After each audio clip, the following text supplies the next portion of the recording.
সঙ্গে আছেন এবং অ্যালার্ট সার্জারিগুলো অসাধারণ তিনি পড়াচ্ছেন। এবং আজকের যেটুকু আমি দেখলাম সেটা হচ্ছে মামস। এই মামস নিয়ে আমাদের একটু জানার দরকার আছে, কারণ মামসের অনেক কমপ্লিকেশন আছে, মেটাস্টেসিস আছে, ঝামেলা আছে অনেক। এখানে ভুল চিকিৎসা করলে বহুত মুশকিল হয়ে যাবে। এই জায়গাগুলো খুব সতর্ক আমাদের হতে হবে। তা আসুন আমরা এটা পড়ি। মামস উভয়েরই হতে পারে, হ্যাঁ। তবে ছেলেদের ক্ষেত্রে মেটাস্টেসিস হলে খুব সর্বনেশে ব্যাপার হতে পারে। তো যাই হোক, সেটা আমি আর বলতে চাইছি না। স্যার আমার থেকে অনেক ভালো বলবেন, আমি সেটা আশা রাখি। এবং আমি স্যারকে অনুরোধ করছি যে আপনি আপনার বক্তব্য শুরু করুন। ধন্যবাদ। নমস্কার। হোমিও দর্পণ সবাইকে স্বাগত। শীতকাল, আর এই শীতকালে যে সকল ভাইরাস গুলো খুব সংবেদন আমাদেরকে আক্রমণ করতে, এক একটা ভাইরাস তো একরকম জায়গায় আক্রমণের অ্যাকশন আছে, স্ফিয়ার অফ অ্যাকশন আছে। তারা মতো অ্যাকশন করে আমাদের ভাইরাস তাকে প্রতিরোধ করার চেষ্টা করে। যখন বেড়ে ওঠে না তখনই কিন্তু আমরা সেই রোগের দ্বারা বা সেই ভাইরাসের দ্বারা আক্রান্ত হই এবং নির্দিষ্ট বেশ কিছু সমস্যা আমরা জর্জরিত হই। কখনো ওষুধ খেয়ে, কখনো ওষুধ না খেয়ে, কখনো অন্য কোনো ভাবে আমরা চেষ্টা করি আমাদের এই পরিস্থিতিটাকে প্রতিহত করার। কখনো হয়, কখনো হয় না। অমরনাথ চক্রবর্তী স্যার এইমাত্র যেটা বললেন সেটা খুবই গুরুত্বপূর্ণ একটা বিষয়, খুব গুরুত্বপূর্ণ বিষয়। সেটা হচ্ছে এটা যে রোগটাকে অন্তত জানতে হবে। চিকিৎসার স্বার্থে আপনি যেভাবেই আপনার মতো করে চিকিৎসা করুন, আমি কখনোই বলবো না যে মামসের চিকিৎসা করুন।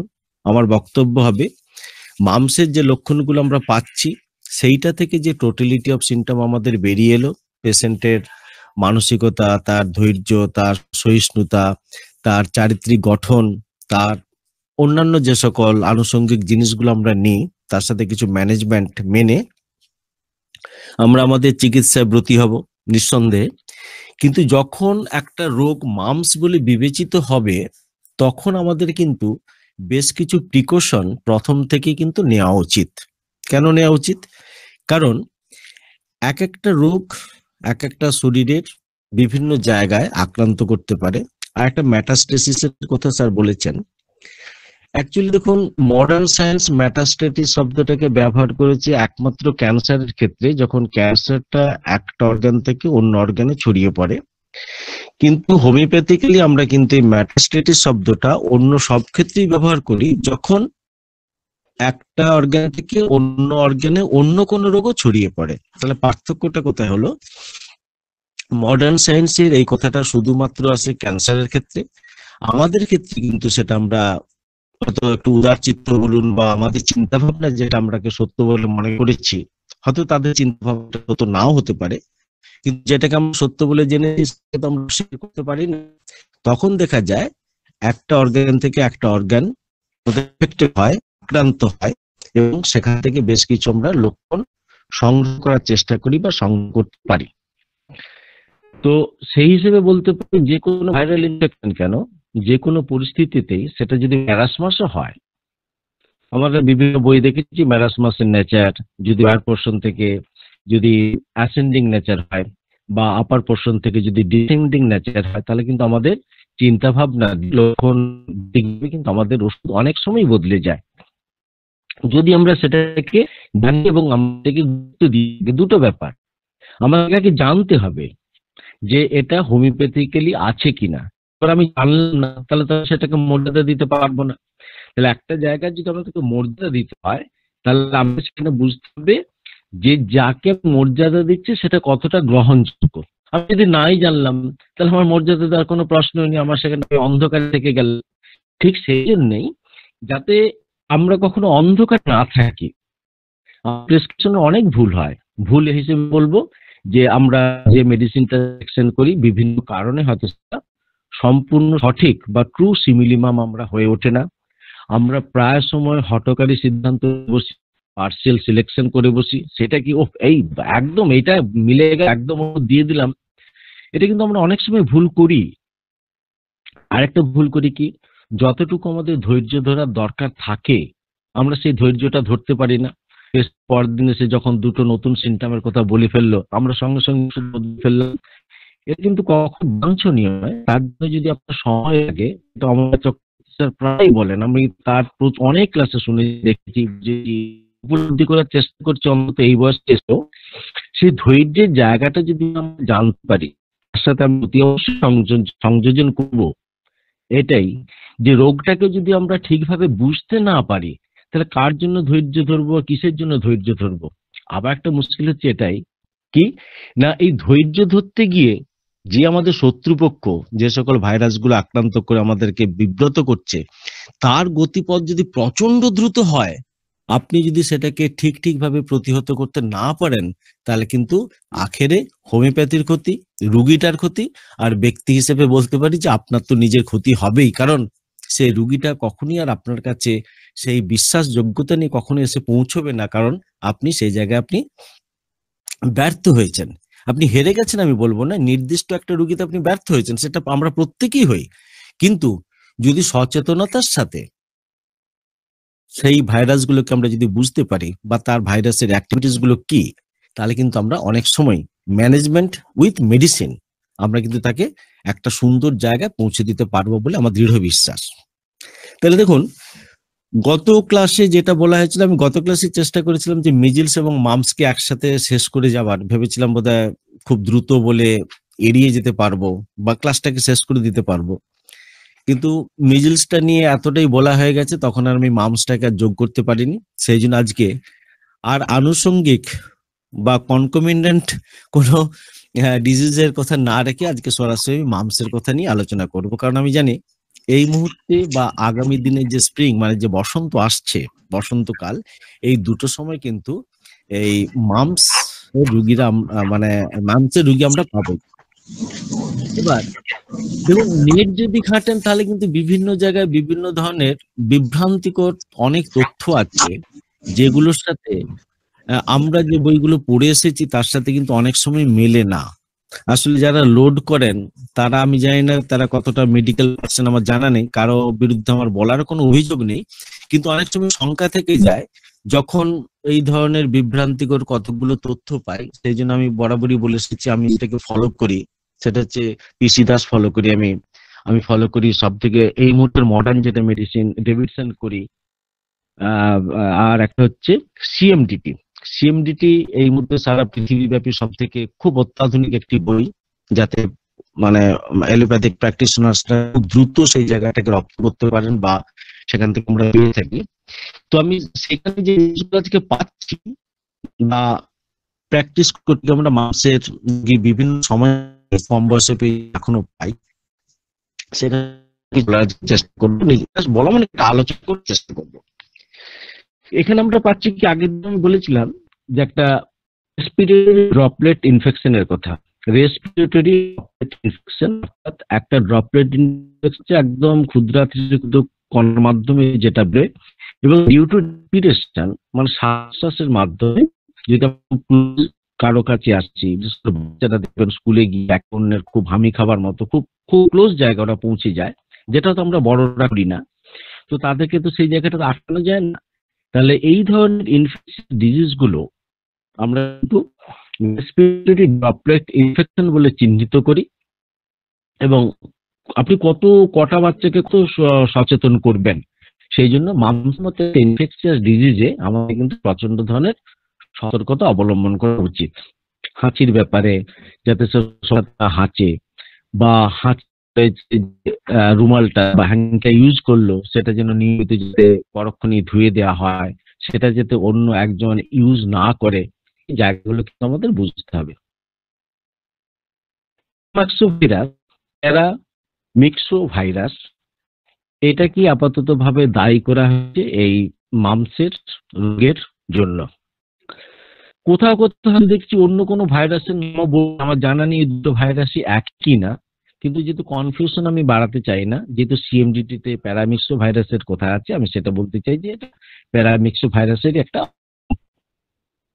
অবদান, মানে কিন্তু সব ভালো নয়, খারাপটাকে কিন্তু আমরা অবদান বলে মেনে নিই, কারণ তার কাজটা একটু খারাপ করা, সে যেটুকু যখনই যে করবে সেটা কিন্তু তার অবদান হবে এবং আমাদের জন্য খারাপ। যাই হোক, 1943 সরি 1934 1943 প্রথম মাম্পস সম্বন্ধে আমরা জানতে পারি। তার আগে মাম্পসের লক্ষণ ছিল, কিন্তু মাম্পস নামাঙ্কিত হয়ে কখনোই ওটাকে আমরা আইসোলেটেড করতে পারিনি। তো 1943 পর আজকে কিন্তু 100 বছর পূর্ণ হয়নি। অতএব অন্যতম আধুনিক একটা ইনফেকশিয়াস, যদিও তার পরবর্তী ক্ষেত্রে আমরা 2-3 বছর আগে করোনাকে পেয়েছি, যাই হোক। তো মাম্পসের মতো একটা ভাইরাল ইনফেকশন আমরা পাচ্ছি, যেটার ইনকিউবেশন পিরিয়ড ধরা হয়েছে 16 থেকে 18 দিন।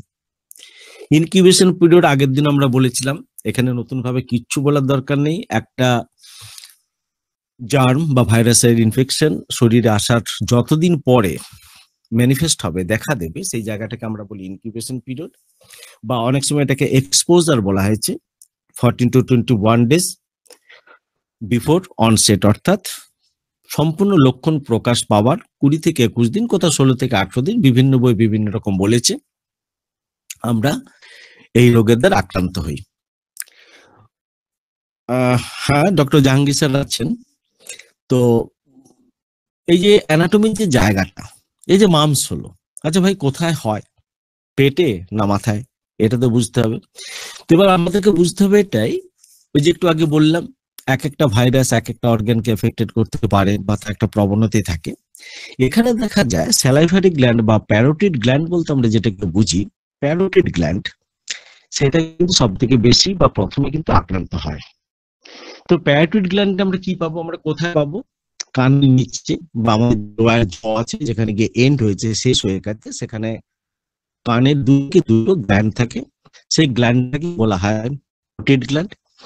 গ্ল্যান্ড আক্রান্ত হয়, ইনফ্লামেশন হয় ওই নির্দিষ্ট ভাইরাসের দ্বারা। এবার দেখুন, ইনফ্লামেশন কারণেই হতে পারে, ঠান্ডা হতে পারে, সেখানে একটা চোট হতে পারে, চোট লেগেও একটা ইনফ্লামেশন হতে পারে। আপনি অন্য কোনো প্রকারে হয়তো আনহাইজিনিক পরিস্থিতিতে ছিলেন, তারও হতে পারে। পাশে এসেছে, আপনি তার কাছে ছিলেন, এখানে আপনার একটা মাইল্ড ইনফেকশন হতে পারে।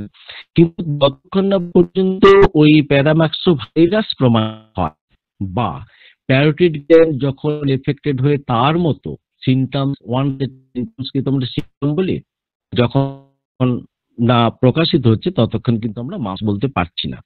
মাম্পস হতে গেলে আগে মারতে হবে, সেখানে বলে না পিন, অর্থাৎ আইদার দুটো তো গ্ল্যান্ড আমাদের লোয়ার জয়ের পিছন দিকে না কানের নিচে, এটা একদিকে হলে হতে পারে ইউনিল্যাটারাল, অথবা বাইল্যাটারাল হতে পারে, অর্থাৎ দুদিকেই হতে পারে। এমন হতে পারে যে প্রথমে ডান দিকে হয়েছে, তার ঠিক 1.5 থেকে 2 দিনের পরে বাঁ দিকে এফেক্টেড হলো। উল্টোটা হতে পারে, প্রথমে বাঁ দিক হয়েছে, পরে ডান দিক হয়েছে। এমনটা হতে পারে ডান দিক বাঁ দিক ঠিক পেশেন্ট বুঝে উঠতে পারেনি, সে বলছে যে হ্যাঁ, দুটো গ্ল্যান্ডই যেন আমাদের একসাথে এফেক্টেড হয়েছে। আমাদের রোগীর কথাটাকে মানতে হবে। কেন মানতে হবে? এখানে কিন্তু আমাদের ওষুধ নির্বাচনের সুকৌশলের জায়গাটা কিন্তু রয়ে গেছে। তাহলে এখানে আমরা আর কি পাবো? আমরা যেটা পাবো সেটা হচ্ছে স্যালাইভারি গ্ল্যান্ডের একটা সোয়েলিং পাবো, পেইনফুল সোয়ালোইং, অর্থাৎ খেতে গেলে বা ঘিরতে গেলে আমাদের একটা রীতিমতো সেই জায়গাটাতে একটা ব্যথা হবে, বাচ্চাটা খুব কষ্ট পাবে, সেখানে যন্ত্রণা হবে। তবে হয় কি, generally in case of mumps ওই জায়গাটাকে যেটাকে আমরা বলছি সেটা হচ্ছে প্যারোটিড গ্ল্যান্ডটি কিন্তু সব থেকে বেশি ইনফেক্টেড হয়। এবার দেখুন, একটা হাই রেঞ্জ অফ টেম্পারেচার, অন্যান্য ক্ষেত্রে যে আমরা আমরা গত ক্লাসে যেটা বলা হয়েছিল যে মিজিলসের ক্ষেত্রে একটা ঘুসঘুসে জ্বর 1 থেকে 1.5-এর মধ্যে যেটা বলা হয়েছিলাম বা বলেছিলাম, কিন্তু ইন কেস অফ মাম্পস দেখা যাচ্ছে প্রায় 103 ডিগ্রি ফারেনহাইট আপনার টেম্পারেচার শিশুটার মধ্যে আমরা লক্ষ্য করি। শিশুটা কেন বললাম? জেনারেলি এটা চাইল্ডহুড এবং পরবর্তীতে 15-16 বছরের ছেলে মেয়েদের হতে পারে, রেয়ার বড়দের ক্ষেত্রে হয়। তাহলে এই যে জায়গাটা আমরা পাচ্ছি, তাহলে আমরা যদি কেস টেকিংটা ঠিক মতো করি, তাহলে কিন্তু আমরা বুঝতে পারবো যে ডান দিক না বাঁ দিক, খেতে গেলে কষ্ট না কষ্ট নয়। দেখুন, প্র্যাকটিস অফ মেডিসিনের স্বার্থে সেখানে বলা হচ্ছে যে খেতে গেলে তার কষ্ট হবে, ঘিরতে গেলে কষ্ট হবে, লিকুইড হোক সলিড হোক। কিন্তু যদি একটা বৈচিত্র্যতা আমরা খুঁজে পাই একটা পেশেন্টের মধ্যে, যে সলিড জিনিসে তার কোনো প্রকার কষ্ট হচ্ছে না, কিন্তু লিকুইড খেলে কষ্ট হচ্ছে, আমরা ওষুধের কথা ভাবতে পারি, ওষুধের কথা নাই বা বললাম, আমি জাস্ট ক্লুগুলো, চিন্তা ভাবনাগুলোকে ধরিয়ে দিচ্ছি যে আমরা কোথা কোথা থেকে একটা মেডিসিন নির্বাচনের কথা ভাবতে পারি in case of mum's. Sarah তো বলবেন আমরা তো মামসের চিকিৎসা করবো না। নিশ্চয়ই স্যার, আমরা মামসের চিকিৎসা করব না, আমিও বলছি আমি মামসের চিকিৎসা করব না, কিন্তু মামস নিয়ে যে রুগীটা এসেছে তার তো চিকিৎসা করবো। অতএব সে কি লক্ষণগুলো দিবে, এখানে দুটো মজার ব্যাপার দেখুন। এক হচ্ছে প্যাথোলজি মেনে কতগুলো সিম্পটম, সেটাকে কিন্তু আমরা সত্যি কখনো গুরুত্ব দেবো না। কোনটা কেন দেবো না? কারণ সেটা হচ্ছে ডিজিজ সিম্পটম, আর হোমিওপ্যাথিতে ডিজিজ সিম্পটমের কিন্তু ততটা গুরুত্ব নেই যতটা আছে ওই ইন্ডিভিজুয়াল পেশেন্টের সিম্পটমস এর ক্ষেত্রে। তাহলে যদি আমরা দেখি ঠান্ডা খেলে তার ভালো লাগছে, গরম খেলে ভালো লাগছে না, বা আমরা যদি দেখি সে গরম জল খেলে ভালো লাগছে কিন্তু ঠান্ডা খেলে ভালো লাগছে না, যদি আমরা দেখে থাকি যে অত কষ্ট করে একটা যন্ত্রণাতেও সে ঠান্ডা সেঁক দিতে চাইছে না, আমি নিশ্চয়ই ওষুধটার আলাদার কথা ভাববো। বা কেউ যদি বলে থাকে আমি ঠান্ডা জল হোল্ড করলে মুখে নিয়ে রাখলে আমার রোগীটা, আমার কষ্টটা কমে, আমি তাহলে নিশ্চয়ই একটা ওষুধের কথা ভাববো। তাহলে এই জায়গার এই ইন্ডিভিজুয়ালাইজেশন যে চিকিৎসক যত বেশি অ্যাকিউট কেসের ক্ষেত্রে বেড়েছেন ততটা বেশি। আর একটা মজার ব্যাপার হচ্ছে এটাই যে অ্যাকিউট কেসের ইন্ডিভিজুয়ালাইজেশন বলুন বা সিমটমস বলুন এত তীব্র, প্রখর এবং প্রমিনেন্ট, প্রমিনেন্ট মানে কি প্রখরিত বা সুস্পষ্ট বা প্রকট হয়ে ওঠে, রোগী তাটা কিন্তু সুন্দরভাবে বলতে পারে। কিন্তু ক্রনিক কেসে কিন্তু অনেক সময় সেটা বলতে পারে না, যার জন্য ক্রনিক ট্রিটমেন্টটা আমাদের ক্ষেত্রে অনেক সময় কঠিন হয়। কিন্তু অ্যাকিউট কেসে কিন্তু সেটা হয় না, কারণ আমরা যে সকল লক্ষণগুলো পাই সেটা কিন্তু আমরা সুন্দরভাবেই পেয়ে থাকি। এবার দেখুন মজার ব্যাপার, কেস টেকিং এরও কিন্তু একটা ধারা আছে, কেস টেকিং এর একটা কিন্তু সীমাবদ্ধতা আছে। আপনি কেস টেকিং করে জানতেই পারেন যে তার মাথায় চোট লেগেছিল, আপনি কেস টেকিং করে জানতেই পারেন তার একটা সময় এমন ভাবে পড়ে গেছিল সে 2-4 দিনের জন্য সেন্সলেস ছিল। কেস টেকিং করে আপনি জানতেই পারেন তার ফ্যামিলিতে রিউম্যাটিক ফিভার ছিল, কার্ডিয়াক ডিজিজ আছে, সুগার আছে, প্রেসার আছে, ক্যান্সার আছে, টিউবারকুলোসিস আছে, প্রচুর করছেন। কিন্তু মজার ব্যাপার হচ্ছে যেটা আমি উপলব্ধি করেছি, এই এই ধরনের ইনফেকশিয়াস ডিজিজের কেস টেকিংটা হয়তো একটু সীমিত, অথবা সমস্তটা বোধহয় দরকার পড়ে না।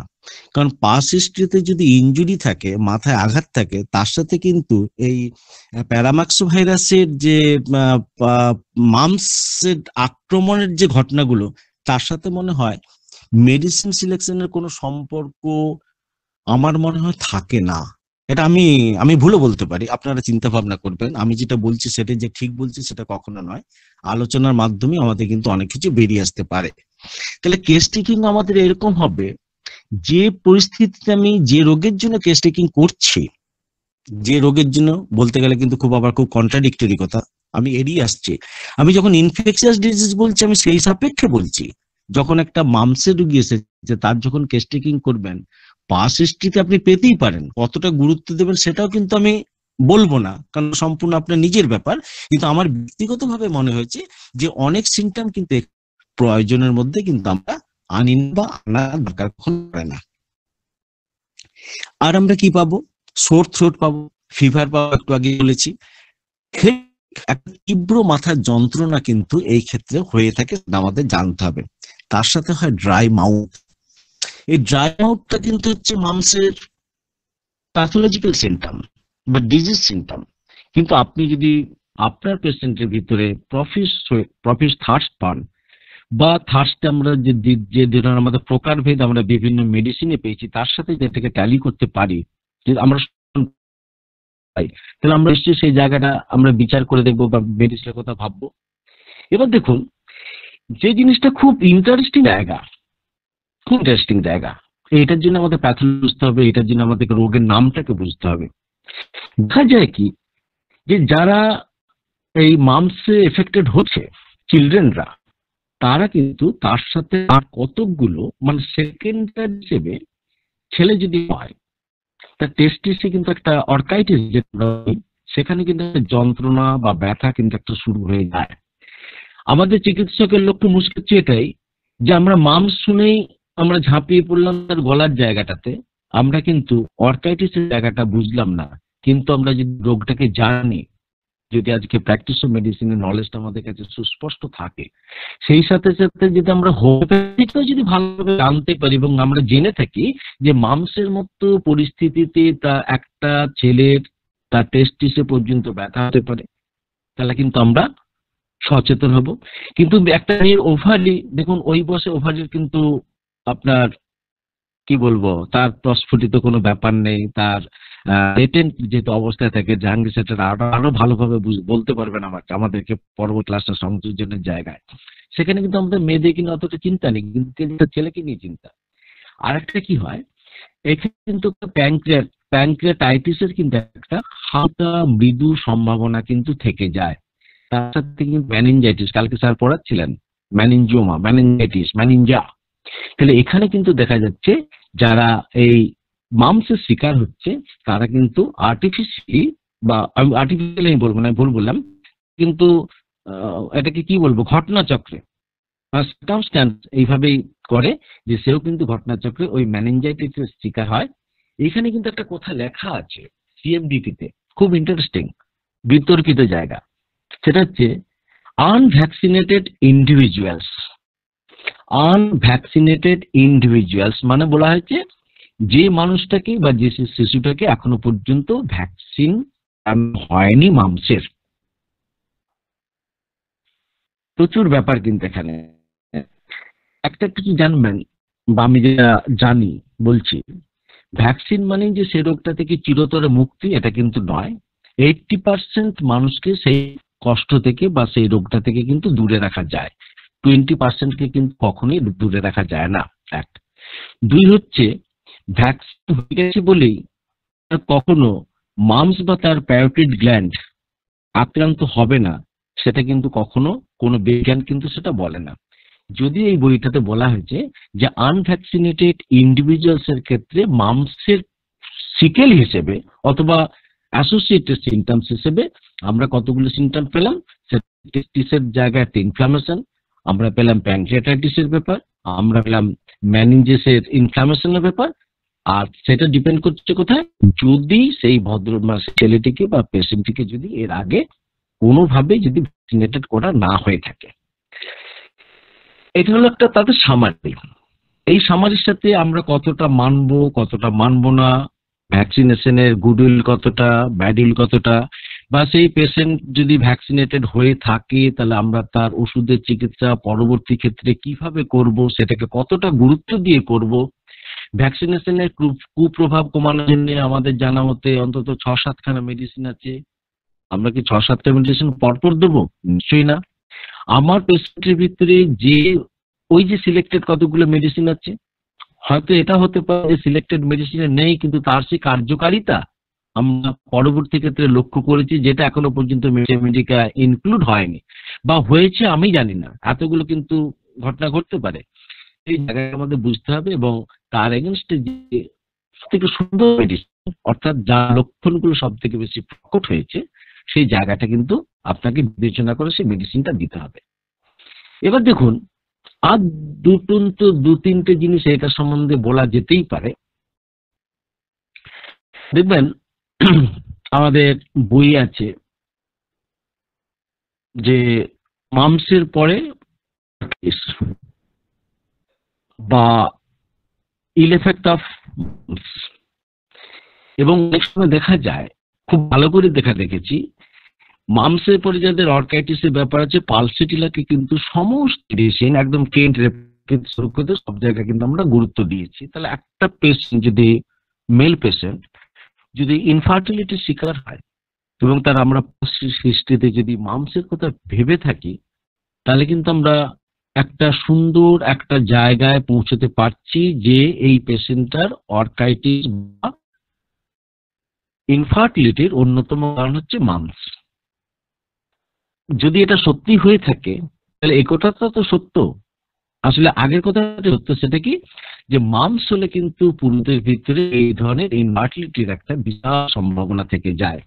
এটা হোমিওপ্যাথ কেন, যে কোনো মডার্ন মেডিসিন বা মডার্ন যারা কালচার করছেন তাদের প্রত্যেকের ভিতরে কিন্তু আমরা এটা লক্ষ্য করি বা বলে থাকেন। এটা কিন্তু ইউনিভার্সাল ট্রুথ, হবে এই কথা বলছি না, হবার একটা সম্ভাবনা থাকে।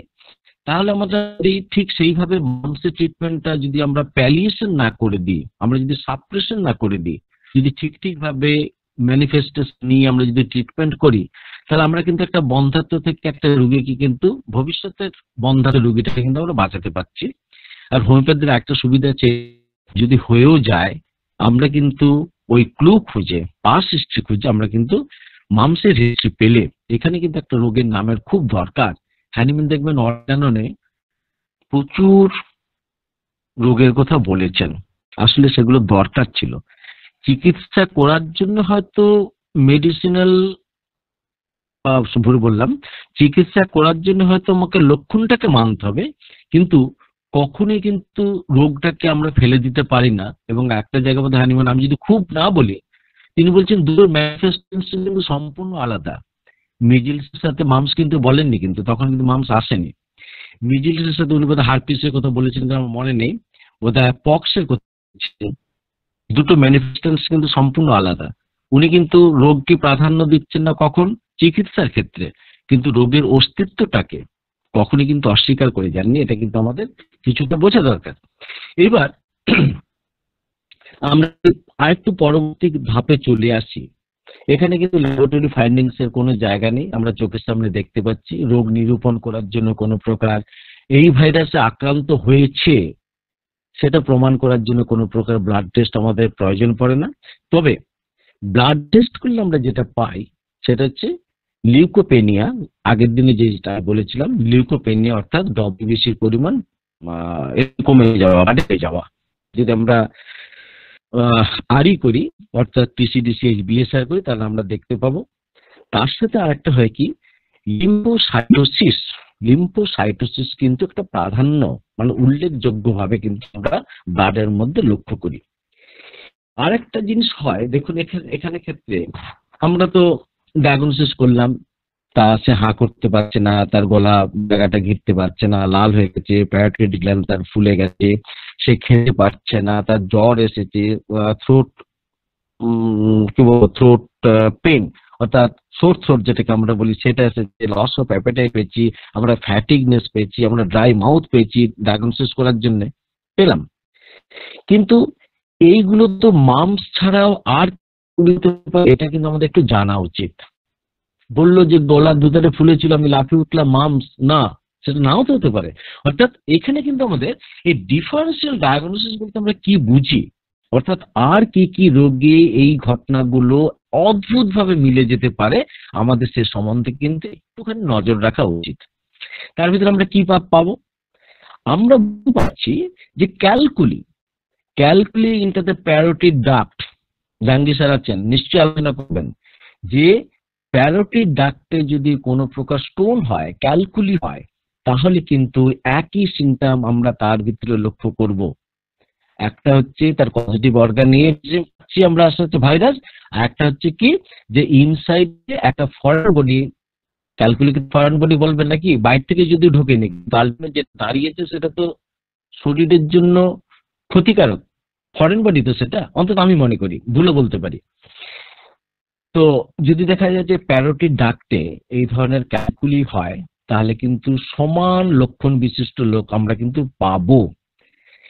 পার্থক্যটা হলে কোথায় হলো, হয়তো সেখানে জ্বর থাকবে না, বা অনেকটা সাডেন হবে না, একটু বেশ কিছুদিন ধরে, কতদিন ধরে ভুগছেন, বা আপনার বাচ্চা কতদিন ধরে ভুগছে জিজ্ঞাসা করুন, হয়তো বলছে প্রায় 2-3 মাস ধরে, জানেন ডাক্তার একটু একটু করে এটা তো হচ্ছে।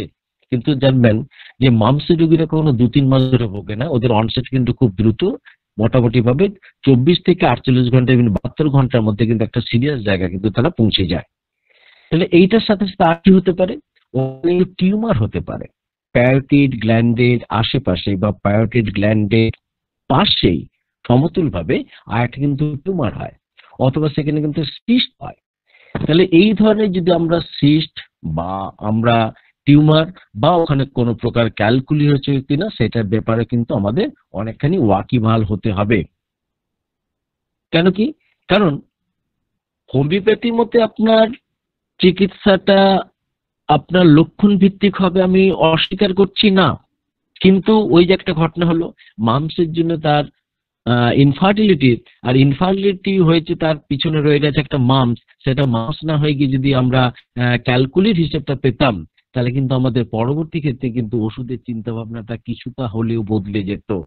নাও যদি বদলতো, অন্তত রোগটুকু জানার জন্য যদি সেখানে স্টোন হয়ে থাকে, সেটা আপনি স্টোনটা মেডিসিন দিয়ে বের করতে পারলেন কিনা সেই ফরেন বডি, তার জন্য তাকে কোনো প্রকার অপারেশন করতে হলো কিনা, বা সেখানে কোনো প্রকার এক্স-রে করে আমরা জানতে পারলাম যে সেখানে কোনো প্রকার একটা অ্যাবনর্মাল আনওয়ান্টেড একটা বডি জন্মেছে, তো তার চিকিৎসা হয়তো আলাদা হবে, হয়তো আলাদা নাও হতে পারে, কিন্তু রোগটাকে নিশ্চিতভাবে জানার দায়িত্ব বা জানানোর দায়িত্ব কিন্তু একজন হোমিওপ্যাথের মধ্যে থাকা উচিত বলে কিন্তু আমি মনে করি। এবার দেখুন,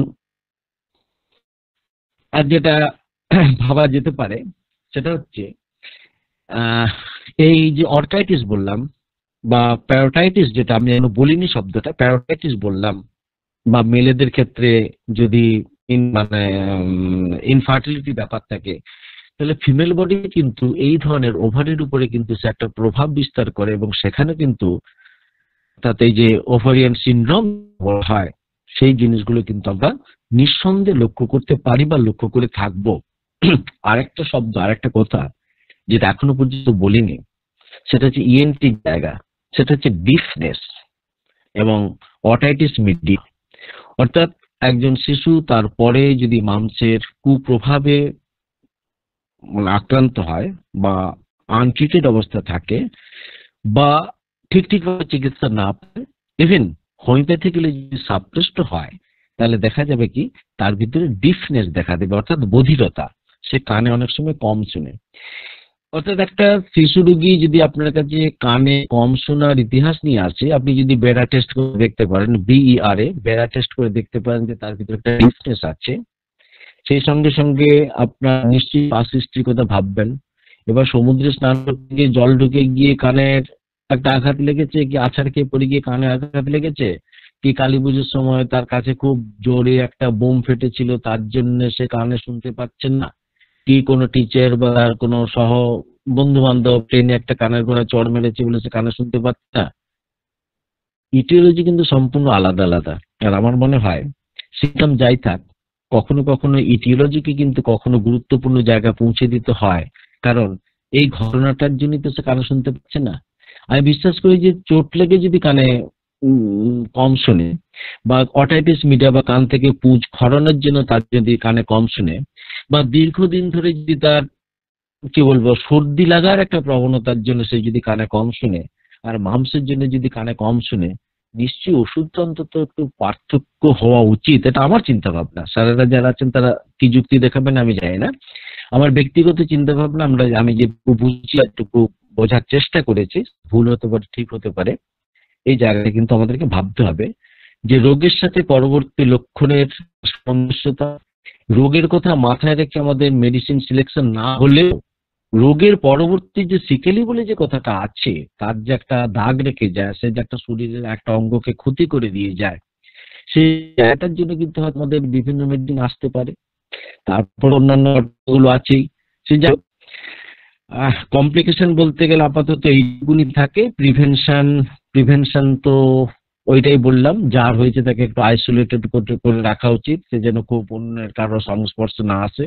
তার ব্যবহৃত জিনিসপত্রগুলো যাতে অন্য বাড়িতে যদি একাধিক বাচ্চা থাকে তাই যদি ব্যবহার করানো না হয়, তাকে যেন নিয়মিত পরিষ্কার পরিচ্ছন্ন এবং হাইজেনিক কন্ডিশনে রাখা হয়।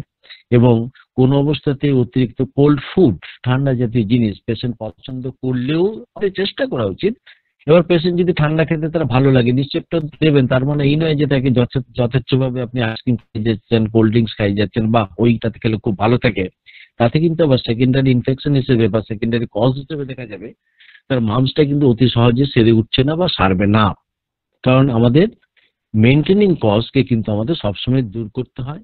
এক্সাইটিং কজ যেটা আছে সেটাকে আমাদেরকে মানতে হবে, আমাদের সিকেলির কথা ভাবতে হবে, আমাদের রোগের কথা ভাবতে হবে, তার পরিণতি সাইড এফেক্ট সেগুলো জিনিস থেকে আমাদেরকে ভাবতে হবে। এটা আমাদেরকে ভাবতে হবে ইনকিউবেশন পিরিয়ডের সাথে সাথে একটা মাংসের রোগী কতদিন ভোগে। দেখা যাচ্ছে মোটামুটি 14 থেকে 15 দিন পর্যন্ত তার একটা মেয়াদ আছে, রেকারিং এফেক্ট মোটামুটি ভাবে বলা যায় যে ভাইরাল ইনফেকশন গুলোতে কিন্তু খুব একটা রেকারিং এফেক্ট ঘটে না, যদি না তার ভাইরাল ফোর্স একদম তলানিতে থেকে থাকে। তো খুব দ্রুতই আমি অনেক কিছু বলে গেলাম, এক এক দিন তো এক এক রকম মুড।